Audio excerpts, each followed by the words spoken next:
மன அமைதிங்கிறது அதுக்காக நம்ம தியானம் பண்ணுறோம்ல, அதெல்லாம் தேவையில்ல. மன அமைதியை எப்படி பெறுவது அப்படின்னா, பழகுவதன் மூலமாக. மனிதர்களிடம் பல்வேறு தரப்பட்ட மனிதர்கள் இந்த உலகத்தில இருப்பாங்க. உலகத்தில பல்வேறு குணம் படைத்த மனிதர்கள் இருப்பாங்க. அப்போ அவங்க கிட்ட நீ எப்படி உன்னால அமைதியா பழக முடியுமா? யார்கிட்ட பழகணும், யார்கிட்ட பழகக்கூடாது, யார்கிட்ட நீ எப்படியெல்லாம் பழகணும், யார்கிட்ட மனிதர்களிடம் எப்படி பேச வேண்டும், பல்வேறு குணம் படைத்த மனிதர்களிடம் நீ எப்படி பழக வேண்டும், பல்வேறு இயல்புகளை கொண்ட மனிதர்களிடம், பல்வேறு பண்புகளை கொண்ட மனிதர்களிடம் நீ எப்படி பழக வேண்டும் என்பது உனக்கு தெரிஞ்சிருக்கணும். தெரிஞ்சுட்டாலே உன் மனசு அமைதி அடைஞ்சிடுச்சுன்னு அர்த்தம். உனக்கு பழக தெரில, யார பார்த்தாலும் நீ சண்டை போடுற, வாக்குவாதத்தில ஈடுபடுற அப்படின்னா உன் மனசுல உனக்கு பழக தெரிலன்னு அர்த்தம். நீ வாக்குவாதத்தில ஈடுபடுற, விதண்டாவாதம் பண்ற அப்படின்னாலே எதிர்த்து எதிர்த்து பேசிட்டு இருக்கிற அப்படின்னா உன் மனசுல அமைதி இருக்காது. ஏன்னா உனக்கு பழக தெரியல. உனக்கு நீ ஒருத்தர இப்போ உங்க அப்பா இருக்கிறாரு, அம்மா இருக்கிறாங்க. அவங்கள எதிர்த்து எதிர்த்து பேசிட்டு இருக்கிற. அப்படின்னாலே உனக்கு அவங்ககிட்ட இருந்து நீ எப்படி உன்ன பாதுகாத்துக்க தெரியல. அவங்கள அவங்ககிட்ட எப்படி பழகி, உனது மனதில் இருக்கிற அமைதியை பாதுகாப்பது என்பது தெரியவில்லை.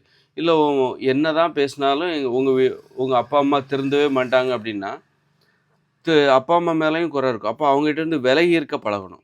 நெருங்கி பழகக்கூடாது. அவங்களுக்கு தேவையானத குடுக்கணும். அது கடமை. அது கடமை. பணம் என்பது குடுத்துட்டு விலகி இருக்கணும். அவங்ககிட்ட பேசாம இருக்கிறது. பக்கத்திலேயே இருந்துட்டா பேச்சு வரதான் செய்யுது, சண்டை வரதான் செய்யுது. நீ உன் மேல எந்த தப்புமே இல்ல.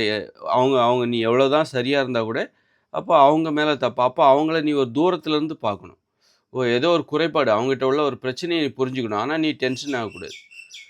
ஆனா அவங்க அப்படிதான் இருந்துகிட்டே இருக்காங்க. ஒண்ணு டிஸ்டர்ப் பண்ணிட்டே இருக்காங்க. அப்படிங்கும்போது, அவங்களுக்கு கொடுக்க வேண்டியத குடுத்துட்டு, நீ அவங்ககிட்ட இருந்து விலகி கூட இருக்கணும். அப்ப நீ அவங்கள புரிஞ்சுக்கிற.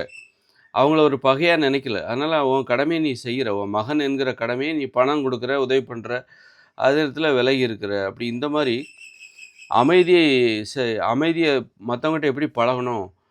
இப்ப எல்லார்ட்டயும் நம்ம திறம்பட பழகிற முடியாது. சண்டை போட்டுக்கிட்டே இருப்பாங்க, குறை சொல்லிக்கிட்டே இருப்பாங்க. அவங்க இயல்பு அப்போ அவங்ககிட்டேருந்து எப்படி நம்ம விலகி இருக்கணும்? அவங்ககிட்ட எப்படி பதிலுக்கு பேசாம இருக்கணும்? வாய மூடிட்டு இருக்கணும். இப்படி வாய கட்டுப்படுத்த தெரியணும். யாரிடம் அமைதியாக இருக்க தெரிய வேண்டும். குறிப்பா மனதில் அமைதி ஏற்பட வேண்டும் என்றால், நம்ம பேசாமல் இருக்க நம்ம தெரிஞ்சிருக்கணும். நெறைய பேர் பேசாம இருக்க தெரியவே தெரியாது. அதனால என்ன பண்ணுவாங்க, ஏதாவது பேசிருவாங்க. காரணம் அவங்களுக்கே ஒரு வீக்னஸ். என்னால பேசாம இருக்க முடியாது. ஏதாவது பேசிருவேன், அவசரப்பட்டு பேசிருவேன். அதனாலேயே சண்டை வரும். அப்போ அவங்களுக்கு மன அமைதிங்கிறது இருக்காது. அதனால மன அமைதிங்கிறது வேணும் அப்படின்னா, மனிதர்களிடம் பழக வேண்டும். பல்வேறு குணம் படைத்த மனிதர்களிடம் பழக வேண்டும். யாரிடம் பேச வேண்டும், யாரிடம் அமைதியாக இருக்க வேண்டும், யாரிடம் பழகக்கூடாது. இப்படி எல்லாமே எதை எதை அளவுகோலா வச்சிருக்கு. யார்கிட்ட பேசினா உன் மனசுல அமைதி இழக்கிறியோ, அ அமைதி இல்லாமல் போகிறதோ, யாரிடம் அப்போ அவங்ககிட்ட நீ எப்படி அவர்களிடம் அணுக வேண்டும் என ஆராய்ச்சி பண்ணணும். சும்மா உணர்ச்சி வசமா ஆராய்ச்சி பண்ணி அவங்ககிட்ட சிலரை நீ பாராட்டிக்கிட்டே போயிட்டு விலகி கூட இருக்கலாம். விலகி இருக்கணும். ஆனா அவங்கள பாராட்டணும். அவங்களுக்கு எதிரா எதுவும் பண்ணக்கூடாது. அந்த மாரி மனிதரிடம் பழகுகிற அந்த நுட்பம் உனக்கு தெரிந்துவிட்டால், உனது மனதில் அமைதி வந்துவிடும். உறவு முறையால் மட்டும் தான் அமைதி ஏற்படும். பழகுகிற நுட்பம் உனக்கு தெரிஞ்சிருக்கணும். அப்படி இல்லாம உனக்கு மனசுல அமைதி ஏற்படாது. பல்வேறு தரப்பட்ட, பல்வேறு இயல்புகளை கொண்ட, பல்வேறு குணம் படைத்த இந்த உலகத்தில் உள்ள மனிதர்களிடம் நீ உனக்கு எப்படி பழகணும் அப்படிங்கிறது தெரிஞ்சுட்டாலே, உன் மனசுல அமைதி வந்துரும். அத விட்டு போட்டு நீ உட்கார்ந்து தியானம் பண்ணா ஒரு நாளைக்கு அமைதியா இருக்கிற மாரி இருக்கும். அப்புறம் மறுநாளும் தியானம் பண்ணணும். தியானம் பண்ணணுங்கிற அவசியமே இல்ல. அது தேவையே இல்ல. அதனால மனசு அமைதியா இருக்கணும், உடம்பு அமைதியா இருக்கணும் அப்படின்னா, மனிதர்களிடம் பழகணும். பல்வேறு தரப்பட்ட மனிதர்களிடம் பழகி, அது ஒரு புதுமையா யோசிக்கணும். இவர் ஒரு புதுமையான இயல்பா இருக்காரு. இவரிடம் பழகுவது ஒரு புதுமையான அனுபவமா இருக்கு. இவரிடம் நான் எப்படி பழக வேண்டும் என்று நான் கற்றுக்கொள்கிறேன். நான் உங்ககிட்ட இருந்து கத்துக்கிறேன் சார். உங்ககிட்ட இருந்து எப்படி பழகுறதுங்கிற கத்துக்கிறேன். நீங்க ஒரு புதுமையான இயல்பு உடையவரா இருக்கீங்க. அந்த மாரி இப்படி பழகுவதன் மூலமாக அவருக்கு முதல்ல முதல்ல மோதல் தான் ஏற்படும். எல்லா உறவும் பார்த்தீங்கன்னா, முதல்ல ஒரு மோதல் ஏற்படும். அப்புறமா எ காரணம் ஏன் மோதல் ஏற்படுது? அவங்க கிட்ட எப்படி பழகணும்னு உங்களுக்கு தெரியாது. அதனால தான் மோதல் ஏற்படுது. அப்புறம் அத கத்துக்கும்போது அந்த மோதல் தவிர்க்கப்பட்டு ஒரு உறவு ஏற்படுகிறது. அங்க அமைதி ஏற்படுகிறது. முதல்ல அமைதியின்மை ஏற்படுகிறது. அப்புறம் கத்துக்கிறீங்க. அவங்ககிட்ட எத பேசணும், எத பேசக்கூடாது அப்படின்னு கத்துக்கிறீங்க. அதன் பிறகு உறவில் அமைதி ஏற்படுகிறது. சிலர் என்ன பண்ணுவாங்க அப்படின்னா, பழகுவாங்களா, ஃபர்ஸ்ட்டு மோதல் ஏற்படுமா, மோதல் ஏற்பட்ட உடனே கோவப்பட்டு பிரிஞ்சுருவாங்க. சகித்துக்கொள்ள வேண்டும். அந்த மோதலையும் கடந்து பழக வேண்டும். அப்பதான் அந்த உறவுல அமைதி ஏற்படும். நீங்க அப்பதான் கத்துக்கிறீங்க. முதல்ல மோதல் ஏற்பட்ட உடனே எனக்கு அவர பிடிக்கலன்னு சொல்லிட்டு பிரிஞ்சிடக்கூடாது. நெறைய காதல் கூட அப்படித்தான். காதலோ அல்ல நட்போ சரி, எல்லா நட்பும் சரி, நெறைய உறவுகள் முதல்ல ஏற்படுகிற மோதலை மனதில் கொண்டு, அவ்வளோதான் போலுக்கு அப்படின்னு நெனச்சுட்டு அவங்க பிரிஞ்சிருவாங்க. அதையும் கடந்து நீங்க அவங்ககிட்ட சகிச்சுக்கணும். சகித்துக் கொள்ளும்போது அங்கு தான் அப்பொழுதுதான் உறவே ஏற்படும். அதனால ஒரு உறவே ஏற்படும். அதனால எதனால அந்த உறவு ஏற்படுகிறது? நீங்கள் கற்றுக்கொண்டீர்கள். அவரிடம் எப்படி பழக வேண்டும் என்று கற்றுக்கொண்டீர்கள். புதிதாக ஒருத்தரிடம் நீங்க பேசும்போது, உங்களுக்கு வாக்குவாதங்கள் வரலாம். கொள்கை முரண்பாடுகள் வரலாம். எல்லாத்தையும் கடந்து உறவு தான் முக்கியம்னு சொல்லிட்டு நீங்க நிக்கும்போது தான், அவரிடம் எப்படி பேச வேண்டும் என்பதை கற்றுக்கொள்ளும்போது, உங்கள் மனதில் அவரை பார்த்தால் ஒரு அமைதி ஏற்படும். முதல்ல உடனே சண்டை வந்தது அப்படின்னு பிரிஞ்சுட்டீங்கன்னா என்ன அர்த்தம்? உங்க மனசுல அமைதி இல்லாம போயிரும். அவரிடம் எப்படி பழக வேண்டும் என்பதை நீங்கள் கற்றுக்கொள்ளாமலே போவீர்கள். அப்ப அவர பார்க்கும்போதெல்லாம் உங்களுக்கு அமைதி இல்லாம தான் போகும் மனசுல. எரிச்சலா இருக்கும். அவர பார்க்கவே அப்ப அவரிடம் பழகி சகிச்சுக்கிட்டு பழகும்போது உங்க மனசுல ஒரு அமைதி ஏற்படும். அவரிடம் எப்படி பழக வேண்டும் என்பது உங்களுக்கு தெரிஞ்சிருக்கும். இப்ப சிலர்ட்ட பழகவே கூடாது. எல்லார்ட்டயும் நம்ம பழகி அமைதி ஏற்படுத்தணுங்கிற அவசியம் கிடையாது. சிலர்லாம் தகுதி இல்லாதவரா இருப்பாங்க. ஆனா அவங்ககிட்ட நம்ம பழகவும் தேவையில்ல. அதுக்காக அவங்கள பார்த்து எரிச்சல் படவும் தேவையில்ல. புரிந்து கொள்ள வேண்டும். அந்த மாரி உறவு முறை இருக்குல்ல, அது மனதில் அமைதியை ஏற்படுத்துவதற்கு மிகவும் உதவியா இருக்கும். அதனால உறவுகள்ல சுதந்திரமா இருக்கணும். உறவுகள்ல நம்ம சுதந்திரமா இருக்கணும். அ ரொம்ப கட்டுப்பாடு, ரொம்ப ஒழுக்கம் அப்படின்னு சொல்லிட்டு இருக்கிறது இருக்குல்ல. பாலியல் உறவுகள்ல ஒரு பெண் சுதந்திரம் இல்லாமல் தன்னை அடிமையாக வைத்துக்கொண்டு, ஆணுக்கு தனது கணவனுக்கு உண்மையாக இருப்பது. அ எந்த ஆண்கள்ட்டயுமே பேச மாட்டாங்க சுதந்திரமா. தனது கணவனுக்கு உண்மையா இருக்கணுங்கிறதுக்காக எந்த ஆண்ட்டயுமே அவங்க சகஜமா பேச மாட்டாங்க. அப்படிப்பட்ட பெண்களுக்கு அமைதி இருக்கு. காரணம் அவங்களுக்கு பல்வேறு ஆண்களோடு, பல்வேறு குணம் படைத்த ஆண்களோடு பழகிய அனுபவம் இல்ல. அதனால அவங்க மனசுல அமைதி இருக்காது. அப்போ அந்த மாரி நீ தவறான நோக்கம் இல்லாமல், பல்வேறு ஆண்களோடு நீ பழகி பாரு, பேசி பாரு. அவங்ககிட்ட ஒவ்வொருத்தர்ட்டயும் எப்படி பழகணும், பேசணுங்கிறத கத்துக்கும்போது தான் உன் மனசுல அமைதி ஏற்படும். அதனால தியானமே நமக்கு தேவையில்ல. மனிதரிடம் பழகு. பல்வேறு குணம் படைத்த மனிதர்களை ஒரு சவாலா உன்கிட்ட நான் பழகி பார்க்குறேன். உன்னிடம் நான் எப்படி பழக வேண்டும் என்று நான் கற்றுக்கொள்கிறேன் அப்படின்னு சொல்லிட்டு நம்ம பழகும்போது, அப்பதான் நமக்கு அமைதி ஏற்படும். அதுமாரி இந்த உலகத்தில உயர்ந்த பண்புடையவர்கள் இருப்பாங்க. மோசமான எல்லா மனிதர்களையும் எப்படி பழகணும்? அப்ப நாமளும் ஒரு உயர்ந்தவரா இருக்கணும். ஒரு உயர்ந்தவரிடம் எப்படி பழக வேண்டும்? உயர்ந்த பண்புடையவரிடம் பழக வேண்டும் என்றால், நமக்கும் உயர்ந்த பண்பு இருக்கணும். அப்பதான் அவரிடம் எப்படி பழகுவது என்பது உனக்கு தெரிஞ்சிருக்கும். அப்பதான் நீ உன்னால அவரை கண்டாலே உனக்கு அமைதி ஏற்படும். அவர்கிட்ட உனக்கு பழக தெரியல. அவர் உயர்ந்த பண்புடையவரா இருக்கார். ஆனா, உனக்கு உயர்ந்த பண்பு எதுவுமே இல்ல அப்டின்னா, அப்ப அவர பார்த்தாலே அவர்ட்ட எப்படி பழகுறதுன்னு தெரியாமலே, அவர் மூலமாக உனக்கு மனசுல அமைதி ஏற்படாது. அமைதியின்மை தான் ஏற்படும். அப்ப அமைதி ஏற்படணும்னா, அவர்ட்ட நீ பழகணும்னா, உன்னுடைய தகுதிய உயர்த்திக்கணும். நீ இன்னும் உயர்ந்த பண்புடையவரா இருக்கணும். அதனால ஒரு முழுமையான பண்பு, உயர்ந்த பண்புன்னா அது என்னவோ பெரிய எல்லாத்துக்கும் எட்டா கனி கிடையாது.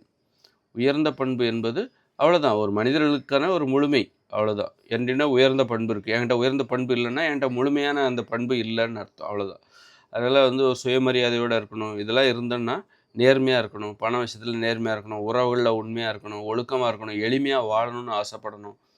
இதன் மூலம் நாம் ஒரு உயர்ந்த பண்பை அடைய முடியும். உயர்ந்த பண்பு அடைந்து விட்டால், உயர்ந்த பண்பு உடைய அத்தனை மனிதர்களிடம் பழகுவதற்கான தகுதி நமக்கு வந்துவிடும். எல்லார்ட்டயும் என்னால பழக முடியும் அப்படின்னு சொல்லிட்டு, உனக்கு உயர்ந்த பண்புகளே இல்ல. நீ நேர்மையாவே இல்லன்னா, கண்டிப்பா உயர்ந்த பண்பு உடையவர்கள், நேர்மையானவர்களை கண்டால் உனக்கு மனசுல அமைதி ஏற்படாது. மனசுல அமைதி ஏற்படணும்னா, பல்வேறு குணம் படைத்தவர்கள் இருக்கிறார்கள். நல்லவங்க இருக்காங்க, கெட்டவங்க இருக்காங்க. உயர்ந்த பண்புடையவர்கள், நேர்மையானவங்க இருக்காங்க. உனக்கு நீ நேர்மையாவே இல்லன்னா, அப்ப உன் மனசுல அமைதி இருக்காது. நேர்மையானவர்களோடு உனக்கு பழகுற அந்த தகுதி உனக்கு இல்ல. அப்ப நேர்மையானவர்கள் மூலமாக உன் மனசுல அமைதி என்பது ஏற்படாது. அப்ப நீ நேர்மையா இருந்தா தான், நேர்மையானவர்களோடு பழக முடியும். அதன் மூலம் உன் மனசுல அமைதி கிடைக்கும். இல்லன்னா, நீ நேர்மையாவே இல்ல அப்டின்னா, நேர்மை இல்லாதவர்களை கண்டாலே உனக்கு மனசுல அமைதி என்பதே ஏற்படாது. ஏன்னா, அவங்ககிட்ட எப்படி பழகணும்னு உனக்கு தெரியாது. இப்போ ஒரு ஒரு தெருவுல நடந்து போறோம். அந்த நாய்கள்லாம் உங்கள குலைக்குதுன்னு வச்சுக்கோங்க. அந்த நாய்கிட்ட நீங்க பழகணும். பிஸ்கட் போடுங்க. பி உணவுகளை பகிர்ந்து உணவுகள கொடுங்க. அப்ப அந்த நாய் உங்கள வாலாட்ட ஆரம்பிச்சுரும். முதல்ல ஏன் குலைச்சது? நீங்க பதட்டம் அடைஞ்சீங்க. அது குலைக்கும்போது ஐயோ! கடிச்சிருமோ அப்படின்னு பயந்தீங்க. உங்களுக்கு அந்த இடத்துக்கு போனாலே மனசு பக்கு பக்குங்கும். இப்ப என்னாச்சு? நீங்க அதுக்கு என்ன பண்ணீங்க? அதோட பழகுனீங்க. எப்ப பார்த்தாலும் பிஸ்கட் போட ஆரம்பிச்சீங்க. சாப்பாடு குடுக்க ஆரம்பிச்சீங்க. அப்ப என்ன ஆகுது அப்படின்னா, அந்த இடத்துக்கு போனாலே நீங்க அமைதியாயிடுவீங்க. அப்ப பழகுவதன் மூலமா தான். ஒவ்வொரு வாட்டியும் நீங்க கல் எடுத்து எறிஞ்சீங்கன்னு வச்சுக்கங்க, எப்ப பார்த்தாலும் பயந்துகிட்டே தான் இருக்கணும். எப்ப பார்த்தாலும் அந்த நாய் குலைச்சுக்கிட்டே இருக்கும். அந்த தெருவுக்கே உங்களால முடியாது. நீங்க கல் எடுத்து எறிஞ்சீங்கன்னா, எப்ப பார்த்தாலும் பயந்துகிட்டே இருக்கணும். எப்ப பார்த்தாலும் அந்த நாய் குலைச்சுக்கிட்டே இருக்கும். அதுக்கு பதிலா நீங்க அந்த நாயோட பழகணும். பழகுவதன் மூலமா தான் உங்களுக்கு அமைதி ஏற்படும். பாதுகாப்பு கிடைக்கும். அப்ப அத புரிஞ்சுக்கிட்டா தான் உங்களுக்கு பாதுகாப்பு கிடைக்கும். அது என்ன தேவை? எதனால அது குலைக்குது? நீங்க ஒவ்வொரு வாட்டியும் நாய கல்லெடுத்து அடிச்சுக்கிட்டே இருக்கீங்க. அது குலைச்சுக்கிட்டே இருக்கு. வாழ்நாள் முழுதும் நீங்க அது பார்க்குற இப்பல்லாம் குலைச்சுக்கிட்டே இருக்கும். கடிக்க வருதும். அப்ப ஏன்டா இது? அப்ப நீ ஒண்ணுமில்ல. அவங்கள நீங்க புரிஞ்சுக்கோங்க. அது என்ன எதிர்பார்க்குது? அந்த நாய் வந்து என்ன எதிர்பார்க்குது? சாப்பாடு எதிர்பார்க்குது. ஒரு பிஸ்கட் போட்டாலே போதும், அது தனக்கு வாலாட்ட ஆரம்பிச்சுரும். நம்ம பின்னாடியே வர ஆரம்பிச்சுரும். வேற ஏதாவது ஒரு நாய் கடிக்க வந்தா கூட, அந்த நாய இது குலைக்கும். "அவர கடிக்காத. அவர் ரொம்ப நல்லவரு. எனக்கு பிஸ்கட் போடுவாரு." அந்த மாரி. பழகுவதன் மூலமாக தான் நமக்கு அமைதி கிடைக்கும். சண்டை போடுறதன் மூலமா நமக்கு அமைதி கிடைக்காது. பழகணும் அப்படின்னா, புரிஞ்சுக்கிறோம் அப்படின்னு அர்த்தம். ஒருத்தரை புரிஞ்சுக்கிறோம் அப்படின்னு அர்த்தம். நீங்க சண்டை போடுறீங்கன்னா, நான் புரிஞ்சுக்க மாட்டேன்னு புரிஞ்சுக்காம நம்ம இருக்கும்போது என்ன ஆகும்னா, நம்ம மனசுல பதட்டம் ஏற்படும், பயம் ஏற்படும், அச்சம் ஏற்படும். எல்லாருமே நமக்கு எதிரியா தெரிவாங்க. இந்த உலகமே இன்னைக்கு போரிடாம அமைதியா இருக்குது. ஒரு சில நாடுகள் மட்டும் தான் போரிடுகிறது. காரணம் என்னன்னா, புரிந்து கொள்வது தான். பழகுவதன் மூலமாக தான். இன்னைக்கு நம்ம ஏன் பாகிஸ்தான்காரங்களோட சண்டை போடுறதில்ல? அவங்க இங்க வந்தா நம்ம அவங்ககிட்ட பழக தயாரா இருக்கோம். ஆர்வமா பார்க்குறோம். நீங்க பாகிஸ்தான் நாட்ட சேர்ந்தவங்களா? அப்படின்னு நம்ம அவங்ககிட்ட பழகுவதற்கு, அவங்களை உபசரிப்பதற்கு நம்ம ரொம்ப ஆர்வமா இருக்கோம். ஏன்னா, அதுதான் அமைதியை தரும். அப்படிங்கிற உண்மை நமக்கு தெரிஞ்சிருக்கு. அந்நியர்களை ஒரு அமெரிக்காக்காரங்க இங்க வந்தாலோ, நாம அங்க போனாலோ, அவங்க ரொம்ப ஆர்வமா இருப்பாங்க. "நீங்க இந்தியன்ஸா? நீங்க அமெரிக்கன்ஸா? நீங்க ஆப்பிரிக்காவிலருந்து வந்திருக்கீங்களா? நீங்க ஜப்பான்லேருந்து வந்திருக்கீங்களா?" அப்படின்னு சொல்லிட்டு அவங்கள உபசரிக்கிறோம், பழகுறோம். அதனால தான் நமக்கு தைரியம் இருக்கு. எங்க போனாலும் இந்த உலகத்துல எங்க வேணாலும் நம்மளால முடியுங்கிற தன்னம்பிக்கை ஏன் வருது? அந்த உறவு தான். பழகுவதற்கு நாம் தயாராக இருக்கிறோம். பிறரை புரிந்து கொள்வதற்கு நாம் தயாராக இருக்கிறோம். அப்படிலாம் இல்லாம, அமெரிக்காக்காரனா அடிடா! ஜப்பான்காரங்களா எதுக்கு என் நாட்டுக்கு வந்தன்னு சொல்லிட்டு அடிக்கிறது. அடுத்த தெருக்காரங்களா முன்னாடி அடுத்த தெருக்காரங்களா அவங்கள அடிக்கிறது. நீ இந்த ஜாதிக்காரன்னா உடனே அடிக்கிறது. நீ இந்த மதத்துக்காரனா அடிக்கிறது, திட்டுறது. இப்படியெல்லாம் பண்ணா, நீ பயந்துகிட்டே தான் இருப்ப. அப்ப நீ என்ன இஸ்லாமியரா? நான் ஒரு இந்துங்க. இஸ்லாமியரா? அப்புறம் எப்படி இருக்கீங்க? என்ன என்ன இது ரம்ஜானா? ஓ! அப்படியா? சரிங்க. நல்லா இருக்குங்க. அப்படின்னு சொல்லிட்டு, அப்ப எனக்கு பிரியாணிலாம் தரமாட்டீங்களா? எனக்கு கூடவும் மாட்டீங்களா? அப்படின்னு சொல்லி இந்த மாரி பழகுவதன் மூலமா ஒரு ஒரு ஒரு உறவு ஏற்படுகிறது. அமைதி ஏற்படுகிறது. அப்ப நீ வந்து ஒரு இந்து, இஸ்லாமியரை பார்த்து பயப்பட தேவையில்ல. இஸ்லாமியர்கள் ஆர்வமா பார்ப்பாங்க. இஸ்லாமியர் என்ன பண்ணுவாங்க, "எங்க வீட்ல இன்னைக்கு வந்து பிரியாணி கல்யாணம் வச்சிருக்கோம். நீங்க வாங்க பிரியாணி." அப்படியா? ரொம்ப ஆர்வமா போறது. அந்த புரிந்து கொள்ளுதல். பழகுவது தான் அங்க அமைதியை தருகிறது. பாதுகாப்பை தருகிறது. நிதானத்தை தருகிறது. படபடப்பு என்பது இல்லாமல் போகிறது. அதுபோல் தான் தியானம் பண்ண தேவையில்ல. தியானங்கிறது இப்ப பண்றது குறைஞ்சு போச்சு. நல்லா கவனிச்சீங்களா? முன்னாடிலாம் பார்த்தா 20, 30 வருஷத்துக்கு முன்னாடி தியானம் பண்றவங்க நெறைய பேர். காரணம் 30, 40 வருஷத்துக்கு முன்னாடி இந்த உலகத்துல அமைதி கிடையாது. மனிதர்களின் மனங்களில் அமைதி இல்லை. இப்பொழுது அமைதி பெருகிக் கொண்டே காரணம் மனிதர்கள் மனிதர்களோடு பழகுகிறார்கள். பழகுவது தான் அமைதியை தருகிறது என்று உணர்ந்திருக்கிறார்கள். உலகத்துல எங்கே சுற்றுலா மோகம் இன்னைக்கு அப்படி டூர் போறதுல ஒரு ஆர்வம் மக்களுக்கு. யார பார்த்து எனக்கு பயம் இல்லப்பா. எங்க வேணாலும் நான் போவேன். எல்லா மனிதர்களையும் என்னால நேசிக்க முடியும். எல்லாருமே அதுபோல தான் இருக்காங்க. நான் எங்க போனாலும் என்ன ஆர்வமா வரவேற்பாங்க. நான் எப்படி இருக்கேனோ, அதுபோல தான் உலகத்துல உள்ளவங்களும் இருக்காங்க. எல்லாருமே நம்ம சொந்தக்காரங்கள பார்க்குற மாரி தான் இருக்கு. அப்படிங்கும்போது தான் தியானமே தேவையில்ல. எதுக்கு தியானம் பண்ற? ஏன் உன் மனசுல அமைதி இல்லாம போது?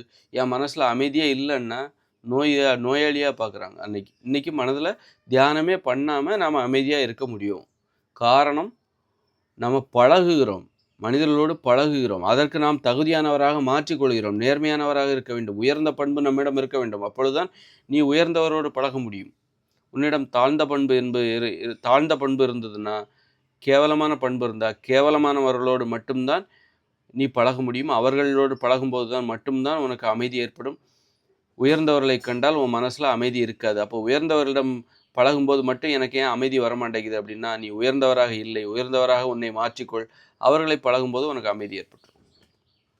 அது மாரி தான். இப்போ சிங்கத்துக்கிட்ட கூட நீ அதுகிட்ட பழகிட்டன்னா அமைதியா இருக்கலாம். அத நீ ஒவ்வொரு வாட்டி கல்லெடுத்து அடிக்கிற, அ அத வந்து வெறுப்பேத்துற அப்படின்னு வச்சுக்கயேன். ஒரு சிங்கம் இருக்கு, ஒரு கூண்டுக்குள்ள இருக்குது. நீ அந்த சிங்கத்த வந்து கூண்டுக்கு வெளியில இருந்துகிட்டு அத சீண்டி விட்டுட்டே இருக்க. அது எப்ப பார்த்தாலும் உன்ன கடிக்கிறதுக்கு தயாரா இருக்கும். அந்த பயம் உன்கிட்ட இருக்கும்.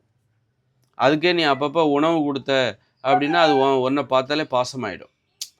ஒரு சிங்கத்த பார்த்தா கூட நீ பயப்பட வேண்டிய அவசியம் கிடையாது. எதனால? பழகுவதன்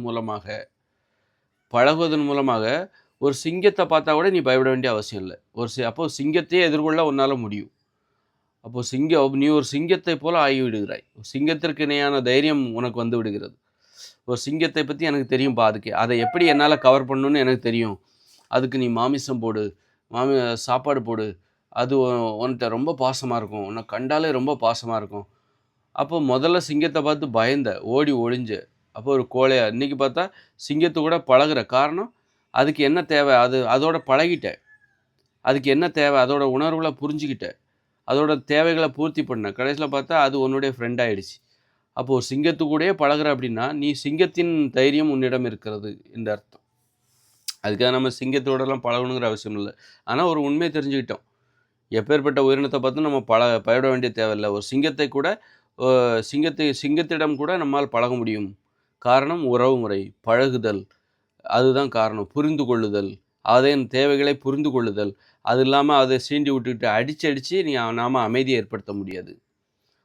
நீ வந்து இப்ப இஸ்ரேல் பாலஸ்தீனத்துக்கு சண்டை நடக்குது. ரொ வருஷம் கிட்டத்தட்ட 50 வருஷமா சண்டை நடக்குது. 50 வருஷத்துக்கு மேல சண்டை நடந்துகிட்டே இருக்கு. ஆனாலும் அமைதியா இருக்க முடியல. இஸ்ரேல்ல பார்த்தீங்கன்னா, ஒரு சைலன்ட் அலாரம் அடிச்சுதுன்னா, எல்லாரும் வீட்டுக்கு அடியில என்ன பண்ணுவாங்க, வீட்டுக்கு எந்த ஒரு கட்டடமா இருந்தாலும் கீழ பதுங்குகுழி இருக்கும். அந்த பதுங்கு குழி இருக்கும். அங்க போயிடுவாங்க. சண்டை போட்டா எத்தன வருஷம் ஆனாலும் அதுக்கு பதிலா நீ என்ன பண்ணியிருக்கலாம் அப்படின்னா, பாலஸ்தீன மக்களை அவங்களோட தேவைய நீ பூர்த்தி பண்ணியிருக்கலாம். நீ நல்ல வசதியா இருக்கிற. அவங்களுக்கு நீ கல்வி குடுத்துருக்கலாம். அந்த குழந்தைகளுக்கு கல்வி, வேலைவாய்ப்புகள உருவாக்கி, உன்ன போல அவங்கள நீ வசதியா வச்சிருந்திருக்கலாம். அவங்ககிட்ட நீ பழகியிருக்கலாம். உனக்கு பழகியிருந்தா உனக்கு பதுங்கு குழியில போய் அவங்க உன்ன ஆயுதத்த எடுத்து தாக்க மாட்டாங்க. நீனும் அவங்களோட சண்டை போட வேண்டிய அவசியமே இல்ல. நீ என்ன நெனச்ச? இஸ்ரேல்காரன் என்ன நெனச்சான்? தன்ன ஒரு உயர்ந்த சாதி, இந்த உலகத்திலேயே ரொம்ப புத்திசாலித்தனமான ஒரு இனம் அப்படின்னு நெனச்சுக்கிட்ட. மனித இனம்னா அது மனிதர்கள் தான். ஒரு இனம் தான் இருக்கு. நீ என்ன பண்ற? ஒவ்வொரு இனம் ஜாதி வாரியா நான் ஒரு இனம், நீ ஒரு இனம் அப்படிங்கிறதே ஒரு மூட நம்பிக்கை. அந்த வகையில இஸ்ரேலியர்கள் என்ன பண்றாங்க? தங்களை உயர்ந்த இனமாக நினைத்துக் கொண்டார்கள். உயர்ந்த ஜாதி நாங்க. அப்ப பாலஸ்தீன மக்களை ஒரு தீண்டத்தகாதவர்களா நினைத்தார்கள். ஒரு தீண்டத்தகாத மக்கள் அவங்க. அப்படின்னு பார்த்தாங்க. நான் எந்த இனக்கலப்பு ஏற்பட்டு விடக்கூடாது. யூதர்கள் என்பவர்கள் உயர்ந்த ஒரு இனம். அந்த யூதர்களுக்குள் தான் கல்யாணம் செய்ய வேண்டும். பிறரோடு பழகக்கூடாது, காதலிக்கக்கூடாது. அப்ப பிறரை எதிரியா பார்த்தா தான் உன்னால முடியும். பிறரை சுற்றி இருப்பவர்கள் யாரு? பாலஸ்தீன மக்கள். அவங்களெல்லாம் எதிரியா பார்க்கணும். நீ வந்து பழக ஆரம்பிச்சிட்டன்னா காதல் ஏற்படும், கல்யாணம் ஏற்படும். அப்ப யூதர் என்கிற அந்த தனித்துவத்தை பாதுகாக்க முடியாமல் போய்விடும். யூதர் என்கிற அடையாளம் இல்லாமல் போய்விடும். அதனாலே பண்ணாங்க, அவங்க வந்து என்ன பண்ணாங்க, பாலஸ்தீன மக்களோடு சண்டை போட்டுக்கிட்டே இருந்தாங்க. ஆனா, இன்னைய வரைக்கும் அவங்களுக்கு பாதுகாப்பு கிடையாது. அவங்க மனசுல அமைதி கிடையாது. பாலஸ்தீன மக்களை பார்த்தாலே அவங்களுக்கு ரொம்ப கோவம் வரும். அதனால படுகொலை பண்ண ஆரம்பிச்சுட்டாங்க. அவங்கள இல்லாமல் செய்ய ஆரம்பித்து விட்டார்கள். கடைசில பார்த்தா இன்னைக்கு அவங்களுக்கு பாதுகாப்பு இல்லாம ஈரானுக்கும் சண்டை நடந்து இஸ்ரேலே தரைமட்டமாயிடுச்சு. அதுக்கு பதிலா நீ நேசிச்சிருக்கணும். அப்போ இஸ்ரேலியர்கள் மனதில் அமைதி இல்லை. காரணம் என்ன? அவங்க பக்கத்துல இருக்கிறவங்களோடு பழகல. விரோதம் கடைபிடித்தார்கள். அதனால அவங்க மனசுல அமைதி இல்ல. ஆனா அவங்க தியானம் பண்ணலாம் ஒருவேளை. அமைதிக்காக தியானம் பண்ணலாம். தேவையே இல்ல. நீ பழகிட்டேன்னு வச்சுக்கயேன், சுத்தி இருக்கிறவங்களோட பழகிட்டேன்னு வச்சுக்கோ, உன் மனசுல அமைதி வந்துரும். அவர்களுடன் எப்படி பழகுவது என்பதை நீ கற்றுக்கொள்ளும்போது, உன் மனதில் இயல்பாக அதனால உறவுமுறை தான் மனதில் அமைதியை ஏற்படுத்தும். இந்த மாரி தான் உயர்ந்த சாதின்னு சொல்லி மத்தவங்களோட பழகாம இருக்கிற யாருக்குமே அமைதி ஏற்படாது. அந்த வகையில பிராமணர்கள் தான் அதிகமா தியானம் பண்ணுவாங்க. காரணம் அவங்க வந்து மத்தவங்களோட பழக மாட்டாங்க. இப்போ மத்த சாதிக்காரங்க பார்த்தீங்கன்னா, பழகுவதற்கு தயாரா இருந்தாங்க. அதனால தான் மத்த சாதிக்காரங்க பார்த்தீங்கன்னா, பிராமணர்கள் அல்லாத மத்த சாதிக்காரங்க தியானம் பண்ண மாட்டாங்க, பெரும்பாலும். தியானம் தேவையில்லை. ஏன்னா, அவங்க ஒண்ணும் பிராமணர்கள எதிரியா பார்க்கல. ஆனா பிராமணர்கள் தான் என்ன பண்ணாங்க அப்படின்னா, மத்த சாதிக்காரங்கள தாழ்ந்த சாதியா பார்த்தாங்க. தீண்டத்தகாதவர்களா பார்த்தாங்க. மத்த சாதிகளோடு கலந்து விடக்கூடாது என்று பார்த்தார்கள். அதனால தான் அவங்க மனசுல அமைதி என்பதே இருக்காது. ஆனா மத்த சாதிக்காரங்க அதனால தான் பிராமணர்கள் தியானம் பண்ணாங்க. அவங்க அமைதிய செயற்கையான வழிகளில் உருவாக்கிக் கொள்கிறார்கள். ஆனா மத்த சாதிக்காரங்க தியானம் தியானம் பண்ண மாட்டாங்க. காரணம் அவங்க பிராமணர்கள எதிரியா பார்க்கல. ஆனா மத்த சாதிக்காரங்க அமைதியா இருக்காங்கன்னு சொல்ல முடியாது. நீ சாதிக்குள்ள இருந்தாலே, நீனும் ஒரு பிராமணர் மாரி உனக்கு கீழ யாரையாவது உனக்கு கீழ உள்ள சாதிய நீ பார்த்து அவங்ககிட்ட ஒரு தீண்டத்தகாத அதனால பிராமணர்களுக்கு ஒரு எல்லாரையும் அவங்க எதிரியா பார்ப்பாங்க. மத்தவங்க எல்லாத்தையும். ஆனா மத்த சாதிக்காரங்க தனக்கு மேல் உள்ளவர்களை ஒரு உறவா பார்ப்பாங்க. மேல் மேல் சாதி தனக்கு மேல் உள்ள சாதியினரை உறவா பார்ப்பாங்க. தனக்கு இணையான சாதிகளை உறவா பார்ப்பாங்க. தனக்கு கீழ் உள்ள சாதியை எதிரியா பார்ப்பாங்க. ஆனா பிராமணர்களுக்கு நாம தான் உயர்ந்தவர் அப்படிங்கும்போது, அவங்க மேல் சாதின்னு அவங்களுக்கு மேல எதுவுமே இல்ல. அப்ப அவங்க வந்து தங்களுடைய சாதிய மட்டும் தான் உயர்வா பார்ப்பாங்க. தங்கள் சாதியை தவிர பிறர் அனைத்து பேரையும் அவங்க வந்து எதிரியா தான் பார்ப்பாங்க. அதனால தான் அவங்க மனசுல அமைதியின்மை என்பது பிற சாதியினரை விட உச்சகட்டத்துல இருக்கும். அதனால வந்து இப்ப தாழ்ந்த சாதி இருக்காங்கல்ல, அவங்க வந்து அவங்களுக்கு கீழ தாழ்ந்த சாதி எதுவுமே கிடையாதுன்னு வச்சுக்கோங்க. அவங்க எல்லாரையுமே உறவா தான் பார்ப்பாங்க. அவங்க மனதுல இயல்பாவே அமைதி இருக்கும். ஏன்னா அவங்க எந்த சாதியுமே ஏன்னா அவங்க தான் தாழ்ந்த சாதி. அவங்க மேல உள்ள எல்லாரையுமே அவங்க வந்து ஒரு உறவா தான் பார்ப்பாங்க. மேல் சாதியினர் அவங்க நம்மகிட்ட பழக மாட்டாங்களா? அப்படின்னு தான் பார்ப்பாங்க. அப்போ அவங்க வந்து எந்த சாதியுமே எதிரா நினைக்கல. அதனால அமைதி யார்கிட்ட அதிகமா இருக்கும் அப்படின்னா, தாழ்ந்த சாதியினரிடம் தான் அதிகமா இருக்கும். மனதில் அமைதி. யாரை நீங்கள் கடைநிலையில் வைத்திருக்கிறீர்களோ, அவங்களுக்கு தான் அமைதி அதிகமா இருக்கும். யார நீங்க உயர்ந்த சாதின்னு சொல்றீங்களோ, அவங்க மனசுல அமைதியே இருக்காது. அந்த அமைதியின்மை தான் அவங்களுடைய மூலதனம். அவங்க ரொம்ப விழிப்பா இருப்பாங்க. மனுஷங்கள யாரையும் நம்ப மாட்டாங்க. இந்த உயர்ந்த சாதியினர் இருக்காங்கல்ல, யாரையும் நம்ப மாட்டாங்க. விழிப்பா இருப்பாங்க, தெளிவா இருப்பாங்க. பணம் பொழைக்கிறதுல தெளிவா இருப்பாங்க. அதுவே தாழ்ந்த சாதி, அவங்க எல்லாரையும் நம்புவாங்க. ஏன்னா எல்லார்ட்டயும் பழகணும்னு நெனைக்கிறாங்க. எல்லாரும் நம்மள ஏன் ஒதுக்குறாங்கன்னு நெனைக்கிறாங்க. எல்லார்ட்டயும் பழகணுங்கிற எந்த சாதியையும் அவங்க வந்து எதிரா நெனைக்கல. ஆனா உயர்ந்த சாதியினர் எல்லா சாதியையுமே எதிரியா நினைப்பாங்க. மனசுல அமைதி இருக்காது. பழகுவதற்கு தயாரா இருக்க மாட்டாங்க, உயர்ந்த சாதியினர். அதுவே ஆனா தாழ்ந்த சாதியினர், தனது சாதியா இருந்தாலும் சரி, தனது சாதியை தவிர மத்த எல்லா சாதியா இருந்தாலும் சரி, பழகுவதற்கு தயாரா இருப்பாங்க. அதனால தாழ்ந்த சாதியினரிடம் அமைதி இருக்கும், மனிதத்தன்மை இருக்கும். ஆனா உயர்ந்த சாதியினரிடம் அமைதி இருக்காது, மனிதத்தன்மை இருக்காது. ஏன்னா அவங்க பழகுவதற்கு தயாராக இல்லை. பழகுறதன் மூலமா தான் உனக்கு அமைதி என்பது ஏற்படும். யார் பழகுறாங்களோ, பழகுவதற்கு தயாரா இருக்காங்களோ, அவங்ககிட்ட தான் உயர்ந்த பண்பு இருக்கும். ஏன்னா, ஒரு உயர்ந்தவரோடு பழகும்போது, பழகுவதற்கு ஆர்வமாக இருக்கிற ஒருவர், ஒரு உயர்ந்த பண்பு உடையவரோடு பழகும்போது, உயர்ந்த பண்பு உடையவரிடம் பழகுவதற்காக தன்னையும் உயர்ந்தவராக மாற்றிக்கொள்வார். அதனால பழகும்போது தான் நமக்கு அமைதி ஏற்படும். தியானத்த நம்பாதீங்க. தியானம் என்பது செய்றவங்க இன்னைக்கு குறைஞ்சுக்கிட்டே போறாங்க. தியானத்தை செய்கிறவர்கள் அமைதி இல்லாதவர்களாக இருப்பார்கள். உறவுமுறைக்கு எதிரானவராக இருப்பார்கள்.